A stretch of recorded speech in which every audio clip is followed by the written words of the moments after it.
जय श्री राम दोस्तों। हमारी आज की कहानी है बिखरे हुए रिश्तों की यादें। दोस्तों, क्या कोई बेटा इतना निर्दयी भी हो सकता है कि जिस माँ ने उसे बचपन से पाल पोस कर इतना बड़ा किया हो, उसी बूढ़ी माँ को अनजान शहर में मंदिर के बाहर भीख मांगने के लिए धोखे से छोड़कर चला जाए। दोस्तों, आज की ये कहानी बेटे के धोखे और माँ के बलिदान पर आधारित है। तो चलिए कहानी को शुरू करते हैं। सालासर मंदिर के बाहर बरगद के पेड़ के नीचे कई दिनों से एक बूढ़ी अम्मा ने अपना बसेरा बना रखा था। देखने में वह किसी अच्छे घराने की लग रही थी। चेहरे पर लटकती झुर्रियाँ, गड्ढे में धसी हुई आंखें, मोतियों से चमकते सफ़ेद बाल उनकी उम्र को बयान कर रही थी। जगह जगह से फटी हुई साड़ी, एक पतला सा कंबल लिए उस पेड़ के नीचे रहा करती थी। आज लगभग उन्हें यहाँ रहते रहते 15 से 20 दिन हो चुके थे। मंदिर में आने जाने वाले श्रद्धालु उन्हें थोड़ा बहुत प्रसाद खाना दे जाया करते थे। उसी से उन बूढ़ी अम्मा का गुजारा चल रहा था। किशन एक बहुत ही शांत स्वभाव का, दूसरों पर दया दिखाने वाला एक भला इंसान था। वह अक्सर अलग अलग मंदिरों में जाकर अपने माता पिता के नाम से दान पुण्य किया करता था। किशन के मम्मी पापा एक बार यात्रा के समय रोड दुर्घटना में मारे गए थे, इसलिए किशन हर साल उनकी बरसी पर उनकी याद में किसी न किसी मंदिर में दान पुण्य करने के लिए जाया करता था। किशन सीए फाइनल ईयर का स्टूडेंट था। किशन को हफ्ते में एक दिन अपने दोस्तों के संग मौज मस्ती करना, मूवी देखना बहुत पसंद था। किशन का फाइनल ईयर के दौरान ही एक मल्टीनेशनल कंपनी में अकाउंटेंट पद पर उसे जॉब मिल गई थी और सप्ताह का आखिरी दिन यानी रविवार वह अक्सर अपने दोस्तों के संग में बिताया करता था। लेकिन आज किशन के मम्मी पापा की बरसी थी, इसीलिए वह सालासर दरबार में दर्शन करने के लिए आया था। जब सालासर मंदिर के दर्शन कर बाहर निकला तो थोड़ी ही दूरी पर उसकी नज़र बरगद के पेड़ के नीचे बैठी एक बूढ़ी अम्मा पर पड़ी। उस बूढ़ी अम्मा के चेहरे पर उसे एक तेज और आकर्षण सा महसूस हुआ। शायद उसे हर बूढ़ी औरत में अपनी दादी ही नजर आती थी। वह दूर खड़ा हुआ उस बूढ़ी अम्मा को बस देखे जा रहा था। फिर किशन से रहा न गया और उसने बूढ़ी अम्मा के पास जाकर उनसे कहा, अम्मा कुछ खाओगी? मेरे पास सालासर बाबा का यह प्रसाद है, थोड़ा तुम खा लो, थोड़ा मैं खा लेता हूँ। बूढ़ी अम्मा ने किशन की ओर प्यार भरी नज़रों से देखते हुए अपना हाथ आगे बढ़ा दिया। किशन ने झट से आधा प्रसाद अम्मा को दे दिया और आधा स्वयं अम्मा के पास बैठकर खाने लगा। प्रसाद खाते खाते किशन से रहा न गया और उसने अम्मा से पूछा, अम्मा आप कहाँ रहती हैं? आपका घर कहाँ है और इस पेड़ के नीचे क्यों बैठी हुई हैं? बूढ़ी अम्मा ने प्रसाद खाकर ठंडी सांस लेते हुए कहा, बेटा अब तो यही पेड़ ही मेरा बसेरा है। इससे पहले मैं जयपुर में रहा करती थी। वहाँ मेरा अपना एक शानदार सा बंगला है। मेरे पति के स्वर्गवास के बाद 1 साल तक तो सब कुछ ठीक चल रहा था। धीरे धीरे अपनी बहू की आंखों में मैं चुभने लगी। बूढ़ी माँ को बोझ समझकर एक दिन बेटा मुझसे बोला, माँ बहुत दिनों से मेरा सालासर जाकर दर्शन करने का बड़ा ही मन है। चलो ना माँ, हम लोग सालासर बाबा के दर्शन कर आते हैं। हम लोग ट्रेन में बैठकर मंदिर में पहुँचे और इसी पेड़ के नीचे बेटे ने मुझे बिठाया और कहा, माँ मैं पूजा का सामान और प्रसाद लेकर आता हूँ। आगे बहुत ज़्यादा भीड़ है, आप यहीं बैठकर मेरा इंतज़ार करें। और आज पूरे 20 दिन हो गए हैं अपने बेटे का इंतज़ार करते करते। ना तो बेटा आया, ना उसकी कोई खबर। पूरा दिन गुजारने के बाद मुझे समझते देर नहीं लगी कि उसकी पत्नी मुझे बिल्कुल भी पसंद नहीं करती थी। शायद इसीलिए मेरा बेटा मुझे यहाँ पर सालासर बाबा के चरणों में छोड़कर चला गया। यह कहते कहते बूढ़ी अम्मा की आंखों से आंसू मोतियों की तरह बह निकले। आज इतने दिनों के बाद किसी ने उनसे उनका हालचाल पूछा था। बूढ़ी अम्मा की दर्द भरी दास्तान सुनकर, उसकी आंखों से बहते हुए आंसुओं को देखकर किशन के मन में उनकी स्वर्गवासी दादी माँ की छवि उसे बूढ़ी अम्मा की आंखों में दिखाई देने लगी, क्योंकि किशन अपने माता पिता के बिना घर उसका खाने को दौड़ता था, इसलिए वह अपना ज़्यादातर समय ऑफिस और अपने दोस्तों के संग ही बिताया करता था। उस बूढ़ी अम्मा को देखकर किशन को ऐसा लगा जैसे उसे अपनी दादी का स्पर्श मिल गया हो। किशन ने उस बूढ़ी अम्मा से पूछा, अम्मा, क्या आप मेरे साथ मेरे घर चलोगी? बूढ़ी अम्मा ने कहा, बेटा, जब मेरा अपना ही खून, मेरा अपना ही बेटा, जिसे मैंने 9 महीने अपनी कोख में रखा, जब वह ही मुझे रखना नहीं चाहता तो तू मुझे अपने घर ले जाकर क्या करेगा? रहने दे बेटा, मुझ पर इतनी दया मत दिखा। अब जीवन ही कितना बचा है। मेरा यही बाबा के चरणों में रहकर मैं अपना सारा जीवन काट लूँगी। तभी किशन ने कहा, अम्मा, मेरे माता पिता एक रोड एक्सीडेंट में मारे गए थे और मेरे घर में मेरे अलावा और कोई नहीं है।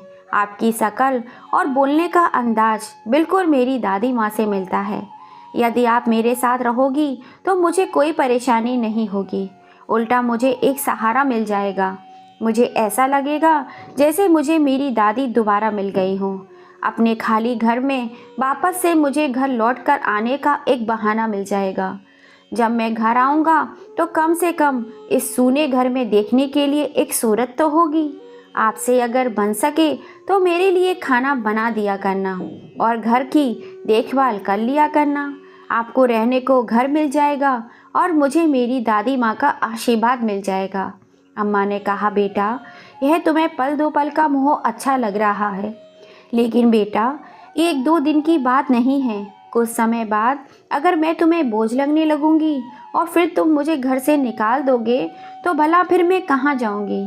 किशन बोला, आंखों में आंसू भरकर अम्मा का हाथ अपने हाथ में लेकर बड़े प्यार से कहता है, अम्मा, क्या माँ बाप भी कभी किसी को बोझ लगते हैं? और दुनिया में कुछ लोग ऐसे भी हैं जिनके सर से माँ बाप का साया हट जाता है। मुझे मेरी दादी बहुत ही प्यारी थी और मेरे पापा मम्मी भी दादी को बहुत प्यार करते थे। आज मेरे घर में कोई नहीं है। मुझे मेरी मम्मी और दादी की बहुत याद आती है। मैं आज अपनी दादी की छवि आप में देखता हूँ। मेरा विश्वास कीजिए अम्मा, मैं आपको कभी बोझ नहीं समझूंगा। किशन का इतना प्यार देखकर, अपनापन देखकर अम्मा का गला रुध गया और आंखों से आंसू बहने लगे। वह कुछ और बोल ही नहीं पाई।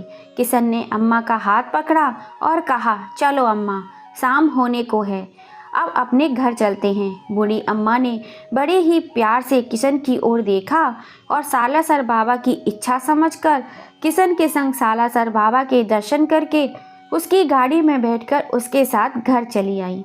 अब अम्मा को किशन के संग रहते रहते पूरे 6 महीने बीत चुके थे। अब किशन भी हर रोज ऑफिस का काम जल्दी निपटा कर घर आने लगा था। बूढ़ी अम्मा रोज उसके लिए खाना बनाकर उसके ऑफिस से आने का इंतज़ार करती थी। आज रोज रात को सोते वक्त उसके सिर पर प्यार भरा हाथ फेरती थी। सुबह सुबह किशन के उठने से पहले ही रोज अम्मा जी भगवान की पूजा कर लिया करती थी और किशन को नाश्ता, खाना पीना सब बनाकर रख दिया करती थी।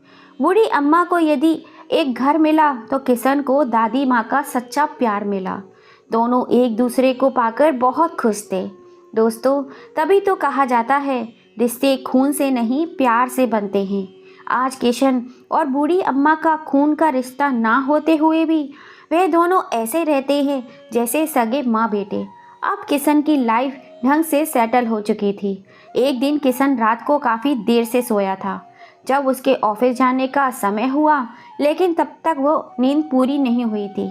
अचानक से किशन ने माथे पर ठंडी उंगलियों का स्पर्श महसूस किया। उसे लगा कि उसकी माँ आकर उसे दुलार कर रही है।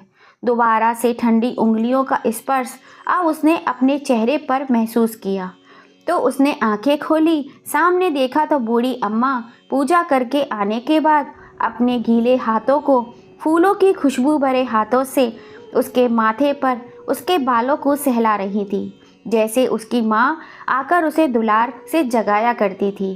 किशन ने अम्मा का हाथ अपने हाथ में थाम लिया और उसे अपने होठों से चूमकर फिर माथे से लगा लिया। उसका हाथ अपने आप अम्मा के पैरों पर जा पहुंचा और अम्मा का हाथ अपने आप उसे आशीर्वाद देने के लिए उसके सर पर जा पहुंचा।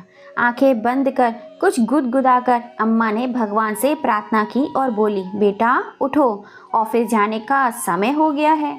कृष्ण बोला, अम्मा, मेरे दोस्तों ने मेरे साथ मिलकर एक छोटी सी फैक्ट्री डालने का निर्णय लिया है।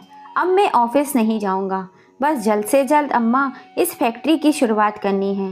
दोपहर को 1 बजे फैक्ट्री की पूजा आपके हाथों से होनी है। आप तैयार रहना। बेटा, खुद का धंधा तो खुद का धंधा ही होता है। आज तुमने सही फैसला चुना है। भगवान के आशीर्वाद से और तुम्हारी मेहनत से देखना, एक दिन तुम इस छोटी सी फैक्ट्री को बड़ी फैक्ट्री में तब्दील करोगे। यह मेरा आशीर्वाद है तुम्हें। यह कहते हुए बूढ़ी अम्मा की आंखों में आशा के नए दीपक जल उठे। बूढ़ी अम्मा के आशीर्वाद से किशन ने फैक्ट्री की शुरुआत की और 1 साल हुआ ही था कि फैक्ट्री की ग्रोथ दिन पर दिन बढ़ने लगी। अच्छी क्वालिटी और वहाँ से जुड़े लोगों की मेहनत के कारण काम बहुत तेज़ी से हो रहा था। किशन अब एक नई और फैक्ट्री की शुरू करने का सोच रहा था। किशन दिनों दिन और भी ज़्यादा व्यस्त रहने लगा था। इसलिए एक दिन बूढ़ी अम्मा ने कहा, बेटा, सिर्फ जीवन में पैसा कमाना ही उद्देश्य नहीं होता। तुम्हें काम के लिए भी एक सहारे की ज़रूरत होगी। क्यों ना किसी एक अच्छी सी लड़की से तुम्हारी शादी कर दी जाए। अरे अम्मा, इस भागदौड़ भरी जीवन में यह सब सोचने का कभी समय ही नहीं मिला। अम्मा की बातें सुनकर किशन की निगाहों में तुरंत कीर्ति की तस्वीर उभर आई। कीर्ति उसके चाचा की बेटी की सहेली थी, जो पढ़ाई पूरी करने के बाद इसी शहर में शायद यही नौकरी कर रही थी। किशन ने उसकी मुलाकात कभी कभार हो जाया करती थी। उसका स्वभाव शालीनता भरा हुआ था, जो किशन को काफ़ी पसंद था। किशन की बात ही सुनकर अम्मा और किशन कीर्ति के घर गए और शादी का प्रस्ताव दिया। कीर्ति के पापा ने तुरंत हाँ कर दी और कीर्ति दुल्हन बनकर अगले महीने ही किशन के घर आ गई। किशन जितना प्यार अम्मा जी को करता था, उतना ही वह कीर्ति के गुणों के कारण उससे करता था। अब अम्मा ने घर में उसकी माँ का स्थान ले लिया था। ना जाने कैसे अम्मा जी उसकी दिल की हर बात जान लिया करती थी और उसकी हर चाहत को उसके कहे बिना ही पूरा कर दिया करती थी। समय बीतता गया। किशन के घर में एक बेटा गोलू और एक बेटी परी, 2 नन्हे फूलों ने जन्म लिया। अब वह बूढ़ी अम्मा सचमुच में दादी अम्मा बन चुकी थी। अब उनकी मुख्य जिम्मेदारी किशन और कीर्ति नहीं, बल्कि गोलू और परी थे। अब अम्मा का बिस्तर गोलू और परी के कमरे में लगवा दिया गया था। बच्चे दोपहर का खाना बिना दादी के हाथों से ही खाया करते थे। यदि बच्चे अपनी मम्मी पापा के संग बाजार जाते तो जिद करके दादी को भी साथ लेकर जाया करते थे। कीर्ति और किशन भी अपने दोनों बच्चों की जिम्मेदारी अम्मा को देकर एकदम बेफिक्र हो चुके थे। किशन अब एक बहुत बड़ा व्यापारी बन चुका था। उसे कीर्ति के रूप में एक अच्छा जीवन साथी मिल चुका था। इस वजह से उसका काम दिन दुगनी रात चौगनी तरक्की कर रहा था। अब उसकी फैक्ट्री देश में ही नहीं बल्कि विदेश में भी खूब धूम मचा रही थी, जिसमें ना जाने कितने कर्मचारी काम किया करते थे। उधर अम्मा जी का एक बेटा आलोक, जो अम्मा जी को दर्शन कराने के बहाने से सालासर मंदिर में छोड़कर आ गया था, घर जाते समय अत्यंत अपराध बोध से ग्रस्त थे। अपनी बूढ़ी लाचार माँ के साथ किया गया व्यवहार उसे बार बार अंदर तक कचोड़ रहा था। अपने घर के कलह से दुखी होकर और अपनी पत्नी के साथ सुखी जीवन जीने की चाह में उसने अपनी माँ को बेसहारा छोड़ दिया था। उसने सुखी जीवन जीने के लिए माँ को तो छोड़ दिया था, लेकिन उसका अंतर्मन अंदर से हाहाकार कर रहा था। अपनी इस बात को वह किसी से भी साझा नहीं कर पा रहा था। अब घर में उसकी पत्नी का एकमात्र राज चल रहा था। घर के खर्च और दुकान से फिजूल खर्ची के लिए पैसे निकालना उसकी अच्छी इच्छा अनुसार होने लगा था। अनाप शनाप तरीके से बिजनेस से पैसे निकालने के कारण धीरे धीरे जमा हुआ व्यवसाय अब घाटे में जाने लगा था और कुछ समय बाद तो दुकान पर ताला ही लग गया। आलोक की दुकान बंद होने के बाद कुछ दिन बहुत ही कठिनाइयों से गुजरे। अब आलोक और उसकी पत्नी को आटे दाल का भाव पता चलने लगा। फिर आलोक के किसी दोस्त ने, जो कि एक बड़ी कंपनी में काम करता था, अपनी सिफारिश से उसकी नौकरी अपनी कंपनी में लगवा दी और इस तरह से आलोक की गाड़ी फिर से चलने लगी। एक बार ठोकर खाने के बाद अब आलोक कंपनी में बहुत ही मन लगाकर काम किया करता था। बुद्धिमान तो वो था ही, मन लगाकर काम करने के कारण फैक्ट्री में उसे उचित सम्मान मिलने लगा। अब वह फैक्ट्री का एक महत्वपूर्ण कर्मचारी बन चुका था। आलोक की कंपनी में स्थापना की सालगिरह का वार्षिक उत्सव मनाया जा रहा था। सभी एम्प्लॉय की परफॉर्मेंस के आधार पर पुरस्कार वितरण होना था। आलोक एक मेहनती एम्प्लॉय था, इसीलिए उसे भी पुरस्कार मिलने वाला था। यह पुरस्कार उसकी कंपनी के मालिक के द्वारा दिया जाना था। नियत तिथि को पुरस्कार वितरण समारोह शुरू हुआ। वह पहली बार था जब जयपुर के एम्प्लॉय अपने मालिक यानी कि फैक्ट्री के मैनेजर डायरेक्टर से रूबरू होने वाले थे। मैनेजिंग डायरेक्टर अपनी मां और बच्चों के साथ प्रोग्राम में आए थे। प्रोग्राम शुरू हुआ और पुरस्कार वितरण के लिए मैनेजर डायरेक्टर को बुलाया गया। मैनेजर डायरेक्टर स्टेज पर आए और उन्होंने कहा, आज हमारी कंपनी जिस ऊंचाई पर है वह सब हमारी अम्मा जी के आशीर्वाद से है, अम्मा जी की प्रेरणा से है। मैं यह पुरस्कार वितरण करने का सही अधिकारी नहीं हूँ। मैं अम्मा जी से अनुरोध करता हूँ, कृपा कर वे स्टेज पर आएं और अपने हाथों से हमारे सभी कर्मचारी भाइयों को पुरस्कार वितरित करें।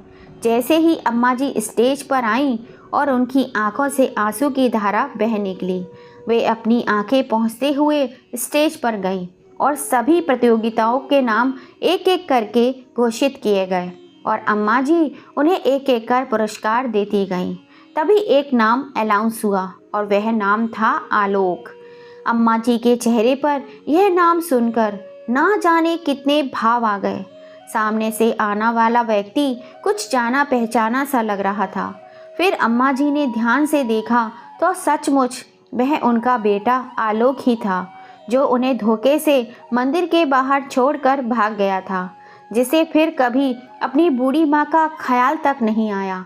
तभी अम्मा जी सोचने लगी, अरे मैं तो कब की तड़प तड़प कर इस नालायक के चक्कर में मर चुकी होती, अगर मेरा बेटा किशन मुझे अपने घर ना ले गया होता। अम्मा जी के चेहरे पर प्यार और नफरत एक साथ उभर आए थे। उन्हें ऐसा महसूस हुआ जैसे सारी दुनिया तेजी से घूम रही हो। बड़ी मुश्किल से उन्होंने अपने हाथों को संभाला। अम्मा जी ने बिल्कुल औपचारिकता की तरह आलोक को पुरस्कार थमा दिया और अपना मुंह दूसरी तरफ फेर लिया। अब आलोक अम्मा जी से पुरस्कार ले रहा था। तब उसने गौर से देखा, पुरस्कार देने वाली महिला कोई और नहीं बल्कि उसकी माँ ही थी। अपनी माँ को अपनी आंखों के सामने देखते ही आलोक के होश उड़ गए। उसके तो जैसे पसीने ही छूटने लगे। उस समय उसे ऐसा लग रहा था जैसे काटो तो खून नहीं। वह झट से अपनी माँ के पैरों में गिर पड़ा। उसे विश्वास नहीं हो रहा था कि इतने बड़े साम्राज्य की मालकिन उसकी माँ है। आलोक ने हाथ जोड़कर अपनी माँ से माफ़ी मांगी और कहा, माँ चलो अपने घर चलो। तभी बूढ़ी अम्मा ने गुस्से में कहा, किसकी माँ और किसका घर? मेरा बेटा तो उसी दिन मर चुका था जिस दिन वह मुझे मंदिर के बाहर छोड़कर भाग गया था। आज के बाद ना मैं तुम्हारी माँ हूँ और ना ही तुम मेरे बेटे हो। यह कहकर अम्मा जी पुरस्कार वितरण बीच में ही छोड़कर अपनी सीट पर जाकर बैठ गईं। आलोक माफ़ी मांगता रहा, लेकिन उसकी तरफ अम्मा जी ने देखा तक नहीं और प्रोग्राम ख़त्म होने के बाद अम्मा जी किशन के साथ वापस चली गईं। आलोक अपनी माँ का बहुत ही लाडला था, लेकिन अपनी पत्नी के मोह प्यार में आकर उसने अपनी बूढ़ी माँ से विद्रोह कर लिया। अब उसकी माँ उसकी आंखों में खटकने लगी थी। पत्नी के झूठे प्रेम में पड़कर उसने अपनी माँ का अपमान किया, यहाँ तक कि ना जाने कितनी बार उनसे अपनी माँ पर हाथ उठाया। एक दिन अपनी पत्नी के बहकावे में आकर उसने अपनी माँ को अपने ही पैरों से चप्पल उतारकर इतना मारा कि बूढ़ी अम्मा उस बात को कभी भूल नहीं पाई। यह बात अब आलोक को अंदर ही अंदर कचोड़ रही थी। क्यों उसने अपनी पत्नी की बातों में आकर अपनी माँ को मारा?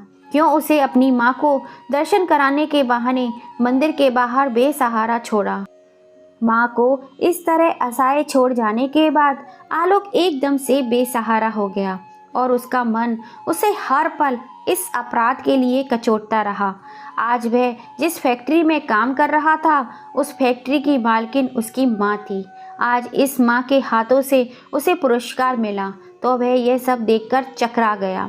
माँ के द्वारा उसकी घर अपेक्षा और उसके पाप करने के कारण उसके दिल में बहुत बड़ा घाव हो चुका था। उसे हर पल अपनी माँ की याद आती रहती थी। उसे अपनी करतूत नासूर बनकर उसके दिल और दिमाग में नोचती रहती थी। वह अपने दुख को ना तो अपनी पत्नी को बता सकता था और ना ही अपने दोस्तों को।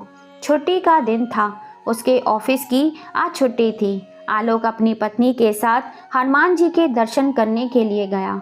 जैसे ही वह भगवान की मूर्ति के सामने हाथ जोड़ के आंखें बंद करके प्रार्थना करने लगा तो उसे ऐसा लगा जैसे भगवान भी कुटिल दृष्टि से उसके द्वारा किए गए कर्म के लिए उस पर हंस रहे हो। घबराकर उसने आंख खोली और पूजा पाठ करके मंदिर से घर की ओर स्कूटर लेकर निकल पड़ा। आलोक के दिलो दिमाग में सिर्फ अपनी माँ का ही ख्याल चल रहा था। अपराध बोध से ग्रस्त आलोक के सामने से आई ट्रक को वह देख नहीं पाया और तेज धमाके के साथ स्कूटर ट्रक में जा टकराया। आलोक और प्रिया ट्रक में उलझे हुए स्कूटर के साथ घसीटते चले गए। अंत में वह ट्रक का पहिया आलोक के पैरों के ऊपर से होता हुआ गुजर गया और उसके पैरों का कचुम्बर निकल गया तथा आलोक की पत्नी एक का एक हाथ और एक पैर नीचे दबकर हमेशा के लिए अलग हो गया। जब होश आया तो प्रिया दहाड़े मारकर रोने लगी। घर पर दोनों बच्चे की देखभाल के लिए कोई नहीं था। प्रिया के मायके से उसका भाई आया। उसका भाई भी अपनी बहन के पास कुछ दिन रहकर और कोई झूठा बहाना बनाकर वापस चला गया। आलोक का दोस्त जो उसके साथ फैक्ट्री में काम किया करता था, उसने सारी घटनाक्रम की जानकारी अपने मैनेजर को दी। मैनेजर ने फ़ोन से पूरी जानकारी फैक्ट्री के मालिक किशन को दी। जब किशन फ़ोन पर मैनेजर से बात कर रहा था तो अम्मा जी वहीं टेबल पर बैठकर उसके साथ चाय नाश्ता कर रही थी। आलोक का नाम सुनकर उनके कान खड़े हो गए और उन्होंने किशन से पूछा, क्या हुआ बेटा? तो किशन ने सारा हाल कह सुनाया कि उसकी कंपनी का एक एम्प्लॉय जिसका नाम आलोक था, आज उसका एक्सीडेंट हो गया है और उसकी हालत बहुत ही गंभीर है। यह सुनकर अम्मा जी का रो रो कर बुरा हाल हो गया। अम्मा जी को रोता हुआ देखकर किशन ने अम्मा जी से उनके रोने का कारण पूछा तो अम्मा जी ने सारी बातें बताई। बेटा, आलोक कोई और नहीं बल्कि मेरा बेटा है। यह सुनकर किशन ने कहा, अम्मा जी, जिसकी जैसी करनी वैसी भरनी। उसने जैसा कर्म किया था आज उसे उसका फल तो मिलना ही था। लेकिन अम्मा जी का दिल अपने बेटे से मिलने के लिए कचोट रहा था। उसके बच्चों के लिए अम्मा जी का दिल रह रहकर अपने नाती पोतों के लिए दुख से भर गया था। अम्मा जी ने कृष्ण से कहा, बेटा, मैं जाकर अपनी बहू और पोते बेटे के पास कुछ दिन रहकर उनकी देखभाल कर कर वापस आ जाऊंगी। अम्मा जी के रोते हुए चेहरे को देखकर किशन ने हामी भर दी और उन्हें ढेर सारे पैसे देकर अम्मा जी को विदा किया। अब अम्मा जी अपनी बहू बेटे के पास गई। बहू अस्पताल में भर्ती थी और बेटा आईसीयू में। अम्मा जी ने अपनी बहू और बेटे की खूब सेवा की, उनके बच्चों को संभाला, दिन रात उनका ख्याल रखने लगी। फिर कुछ पैसे जो कृष्ण ने दिए थे, उन पैसों की मदद से अम्मा जी ने दुकान को वापस खड़ा किया और अम्मा जी की किस्मत से दुकान फिर से चल पड़ी। इस तरह किशन ने भी अम्मा जी की खूब मदद की। अम्मा जी की कड़ी मेहनत और किशन के पैसे के बलबूते आलोक का कारोबार चमकने लगा। अम्मा जी ने अपने बेटे की गृहस्थी पूरी तरह से व्यवस्थित कर दी थी। अब उनकी बहू बेटे अस्पताल से छुट्टी लेकर घर आए तो उन्होंने अपनी अम्मा जी से माफ़ी मांगी। अपने किए के लिए बहुत ही शर्मिंदा थे। उन्होंने कहा, अम्मा जी, आपको मैं घर से निकालकर बहुत बड़ी गलती कर दी। आप तो हमारे घर की लक्ष्मी हैं। आज आप हमारे घर लक्ष्मी बनकर आई हैं। अगर आज आप ना होती तो शायद हम भी ना होते। अम्मा जी, मैंने आपको समझने में बहुत बड़ी गलती कर दी। दिन रात आपका इतना अपमान किया। आपके बेटे से आपको पिटवाया। शायद भगवान ने हमारे किए की यही सज़ा हमारे लिए तय की थी, तभी तो हमें हाथ पैरों से लंगड़ा कर दिया। दोनों बेटे बहू अपने किए पर बहुत शर्मिंदा थे। बहू ने कहा, अम्मा जी अब तो मुझे माफ़ कर दीजिए, मेरे किए की सज़ा तो मुझे भगवान ने दे दी है। अम्मा जी ने सच्चे दिल से अपने बहू बेटे को माफ़ कर दिया और कुछ दिन अपने बहू बेटे और पोता पोती के संग रहने के बाद अम्मा जी ने कहा, बहू तुम्हारी तबीयत अब ठीक हो चुकी है, अब तुम अपनी गृहस्थी आराम से संभाल सकती हो और आलोक तुम दुकान पर बैठकर दुकान आराम से चला सकते हो। अब मेरा तुम्हारी गृहस्थी में कोई काम नहीं है। मेरा बेटा किशन कितने दिनों से मेरा इंतज़ार कर रहा है और मुझे उसके पास जाना चाहिए। यह कहकर अम्मा जी अपना सूटकेस तैयार करने लगी, लेकिन जब उनकी बहू प्रिया ने उन्हें जाने से रोकना चाहा तो अम्मा जी ने कहा, बेटा मेरा बेटा मेरे ऊपर अपनी जान छिड़कता है, अब वही मेरा बेटा है। मेरा काम यहाँ पर पूरा हो चुका है, अब मुझे जाने दो। इतना कहकर अम्मा जी अपना सूटकेस उठाकर जैसे ही बाहर निकली, किशन बाहर गाड़ी लेकर उनका इंतज़ार कर रहा था। किशन अम्मा जी को दोबारा से अपनी ज़िंदगी में पाकर बहुत खुश था। किशन के बच्चे भी अपनी दादी को खूब प्यार करते थे। उनका जीवन उनकी दादी के साथ खुशियों से भर गया था। दोस्तों, बेटा ना होते हुए भी किशन ने एक बेटे का फ़र्ज निभाया, तो अम्मा जी ने अंत समय में अपने बेटे के पास ना रहकर किशन के पास रहने का जो फैसला लिया, क्या वो सही था या गलत? अपनी राय हमें कमेंट करके ज़रूर बताइएगा। और कहानी पसंद आई हो तो ज़्यादा से ज़्यादा इसे शेयर कीजिएगा, लाइक कीजिएगा, सब्सक्राइब कीजिएगा और पास में लगी बेल आइकन को ज़रूर दबा दीजिएगा। फिर मिलेंगे दोस्तों आपसे ही ऐसे किसी कहानी के संग। जय श्री राम।